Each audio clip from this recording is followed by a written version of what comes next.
Hello and welcome back to the Doctor Who Marathon. I'm your host McEdam, and today we're going to be talking about The Ark, written by Paul Erickson and Leslie Scott, directed by McEdam, and it is also the last story produced by John Wiles. Now, before I begin, this episode was recorded on the 6th of April, and so I don't know where we are on the whole lockdown situation when this episode airs.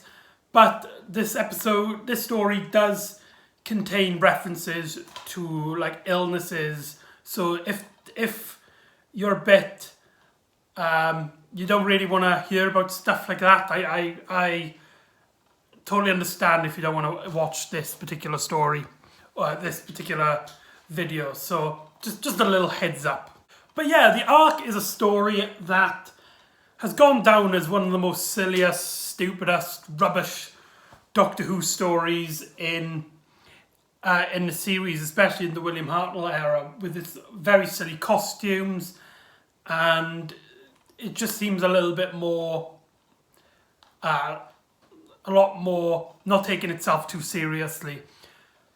So this video is mainly going to be me defending my opinion because I actually really enjoyed The Ark, but there you go. So let me delve into The Ark to explain why I actually enjoy this story, and in fact, it's probably one of my favourites of the First Doctor era. So there you go. So this story is mainly split into two little stories, with episodes 1 and 2 having their own plot, and then episodes 3 and 4 then continuing a different plot.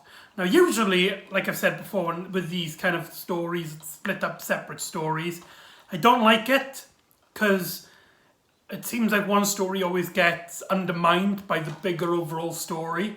But here it's not like that. It's not like there's one big story and then little stories. It's two separate stories, and they just so happen to be set in the same place and have same characters and stuff. So I personally have no issues with how this story is set. In fact, it makes this story quite a breeze, as the first two story kind of wraps up really quick for classic Doctor Who with 2 episodes, and then you got another story.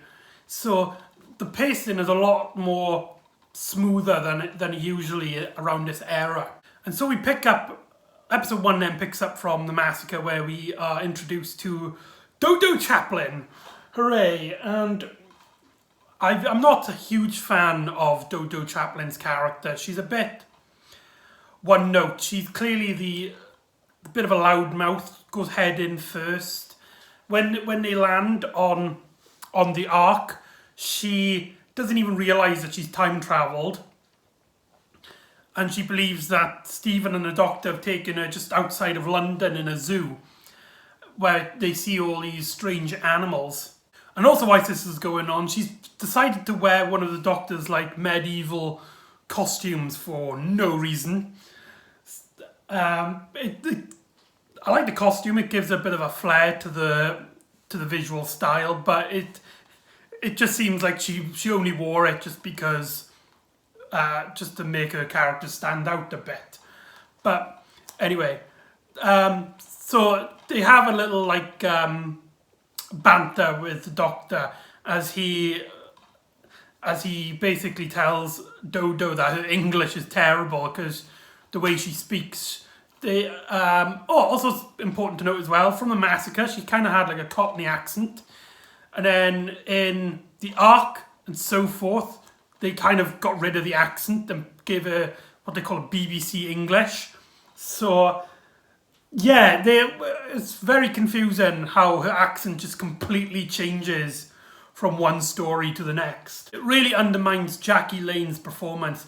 Jackie Lane is a fantastic actress, and she fills this character with a lot of heart and warmth, but I think it's mainly down to the writing that lets her down. But let's stop talking about Dodo's character now, because she gets very little to do character-wise. But it is important to note that she has a cold and she starts sneezing, and it's only a little thing at the moment, but it does get a bigger part.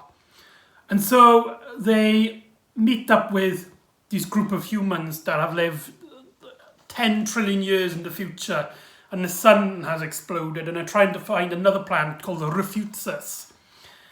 And they've been traveling for years and years, and they're going to be traveling for years and years. And the introduction scene I really like. You see them in like a court, as one of them has made a mistake, and even though they seem like nice, genuine people, they sentence this guy to basically be miniaturized. This thing where it's kind of like they kind of like freeze him by like making him smaller, and then when he comes bigger, then he's then fine. So they make him smaller and they put him into like these cabinets. And yeah, their world is very fascinating. However, the humans are not the only characters on the Ark. There's also the monoids, the hilarious monoids. Now, they have a bit of a reputation of being absolutely ridiculous. In fact, Peter Purves has said that he couldn't take the monoids seriously. And they're these green humanoid figures, and they've got like these, like a cyclops eye, and their eyelids are like lips, and they look really silly. And in the first 2 episodes, they speak with their hands. They can't actually speak with their mouth. So I think they are interesting. They're just very silly, and especially when we get to the second plot, it becomes very very cartoonish. But let's get back to the story we are at the moment. So the Doctor gets treated alright with them at the start, though there is one that distrusts them. However, Dodo's cold gets caught by some of the monoids and the leader of the humans, the Guardians as they call themselves. And it's here where there's a lot of tension now, because one of the humanoids believe that the Doctor put this virus on him on purpose, thinking that they are people from the Refusian planet who have come to try and kill the humans, because the humans are trying to invade their planet. And so they get kidnapped with all this illness and stuff. And it mainly becomes a debate between these 2 human characters about who is... should we let them help us find a cure, or are they secretly Refusians trying to kill us? And it's not particularly interesting per se. If this was made a much bigger plot point, I could have had a problem with it, as the setting really makes you know that one is good and one is like the bad one. But it's only like a small segment of the first story, so I think it does work. Also, I forgot to mention, McEdam's directing in this is absolutely fantastic, and the editing as well. There's a great bits in the jungle where the camera moves around through the forest as our TARDIS team are walking through it to meet with an elephant. There's an actual elephant that they actually meet, and it's not even like stock footage, because you actually see the actors go up to the elephant and pet her on the trunk. So it's really, you can see the budget on this story has been put up a lot since season 1. And yeah, and there's some great cinematography here, as there's a lot of high angles, and where you can see the Doctor in the jungle, and he's only like a small aspect on the shot, as there's big forests. And I couldn't believe that this was made on such a small BBC studio set. So it's mainly up to the directing of the story, and there's a great bit as well where, to transition, the Doctor walks into the camera and it goes black, and then you see a monoid walking away from the camera as the screen like lightens up, and that effect is really smooth. It works very well. So nothing wrong with the directing. The directing here is phenomenal. And I think that's why a lot of people might dismiss this story.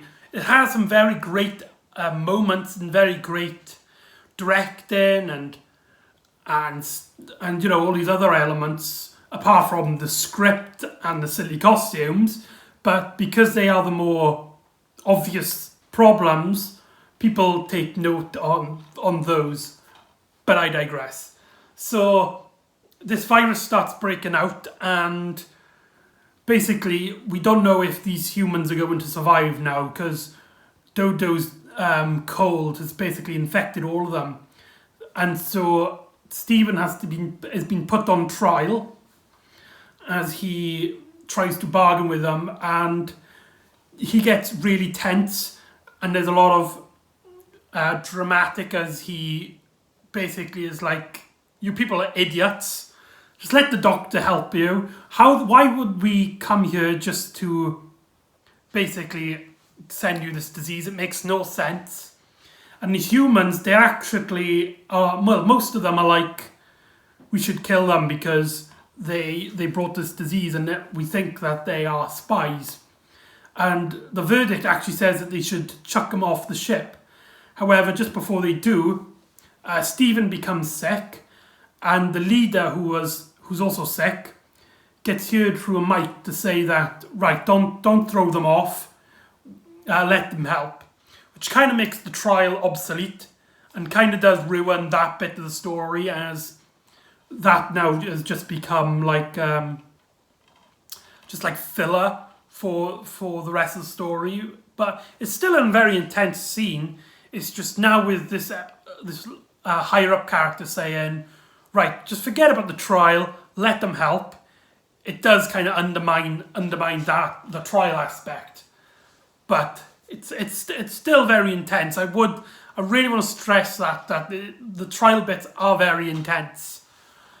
But anyway, so they explain that the doctor they are going to let the doctor help, and only if Stephen is like the guinea pig of it, and if Stephen's fine, then he's allowed to heal the other humans. So the doctor starts making these medicines with a monoid, and there's a bit where the doctor's basically complimenting him, and it's like, what will I do without you and stuff, which we will get into later on in the story. But knowing what happens and stuff, it seems really strange that the doctor would treat a monoid like this. Maybe he's not too sure yet on how the humans are treating them yet, and he kind of like theorizes later on, but there you go. So the doctor then makes a cure, and then he slowly cures the rest of the crew, and everybody's fine, and they're like, doctor, we thank you, and I'm sorry that we accused you. And so the doctor's fine, and the humans, they basically show him around, and they're building a statue, and they've already got the feet at the moment. They said the statue's going to take 7,000 years. It's going to be a statue of a human. And they're like, oh, that's really cool. So they go into the TARDIS, and it materializes, but it comes back in the same place. And the cliffhanger is that they go off looking, it's like, we're in the same place. But they look up and the statue's complete. But instead of a human head, it's a monoid head. And that's how cliffhanger into the second story, which I think really works. It sets up the style of the story, the two-part adventure. So there you go. So the second story deals with the monoids who have now taken over the humans, and the humans are now like the slave race, as the monoids are now the masters, and now they can talk as they've got these devices they got on their necks, and they each have like their own rank, and the leader's 1, like the second in command is 2, 3, 4. You get the picture. And the doctor and Stephen and Dodo get kidnapped and captured, and gets forced to work in the kitchens where they meet some human characters, and they're all right. They don't have any personalities or thing, but they're not in the story that much, and you like them enough that the story can continue forward with them. And however, they land on the planet Rufusus, and so they take a small party with the Doctor and Dodo on it with the monoids, with one of the monoids, I think monoid 2. And so they go down to the planet and they find that the inhabitants are actually invisible, and they are very trustworthy of basically anybody, but they see that the monoid is being disrespectful, throwing stuff and smashing stuff on the floor, and so they knock him out. And then the doctor and this Refusian have like a chat, and he's like, if the humans are peaceful, they can live here. And the doctor is basically like, they're not always being peaceful. They sometimes can be selfish, and they can have wars and stuff. And that's a very interesting aspect, that the Doctor isn't basically gone, right, monoid bad's human good. It's like, well, maybe something happened that made them deserve it. And Dodo basically stands up and is like, yes, humans have been selfish and stuff, but I promise you that most of us are great, kind people. And so the Refusian's like, okay, we'll give him a day to figure it out. And whilst this is happening, Stephen is trying to plan like an escape, and they find out that the monoids aren't planning on letting the humans come to the planet, and they've got a bomb hidden within the Ark which will destroy all the humans. And so the Doctor and Dodo find this out in probably one of the most comedic, stupidest scenes known to Doctor Who. Dodo talks to Monoid 2 about, right, we're gonna have to set up really quick as we need to get these humans and the monoids on the planet. And the monoid is like, well, you don't worry, the trips won't take as long as you imagine. He starts giggling to himself, and the Dodo's like, you're just giving yourself away. You're not gonna let the humans free, are you? And then the monoid is just like, no. And he does a whole like he's been caught basically, and it's ridiculous how these really supposedly threatening creatures just give themselves away way too easy. Yeah, I can't believe that. It's really ridiculous.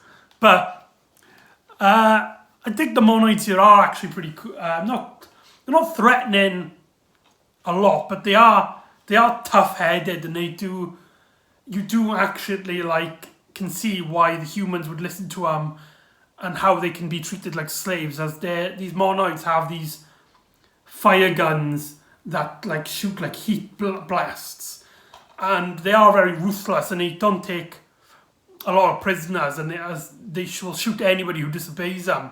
So in a way, they're not threatening as equal as they are threatening, if that makes a lot of sense. It's just mainly the costume and a few scenes that let them down. But I digress. And so the Doctor and Dodo, they find out this bomb is on the head of this big statue, and so they send the Refusian Invisible Man onto a ship that will lead into the Ark, so they can find out what's going on, and they basically tell Stephen, and Stephen can find out. And once this happens, they find out that this Refusian guy can really hold really heavy stuff, and so you could just see the statue being lifted up like that and being thrown into space as it explodes, in a very great scene. And whilst we're back on the planet Rufusus, two monoids are arguing, 1 and 4. And 4, he kind of doesn't trust 1.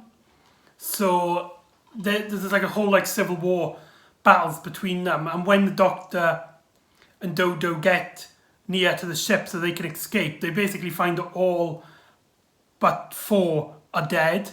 And 4 basically drops his gun, and so they go into the Ark and everything is all ding and dandy. And there's a great bit where when they're wrapping it up and the story the humans are like, thank you, Refucius, for letting us live on your planet.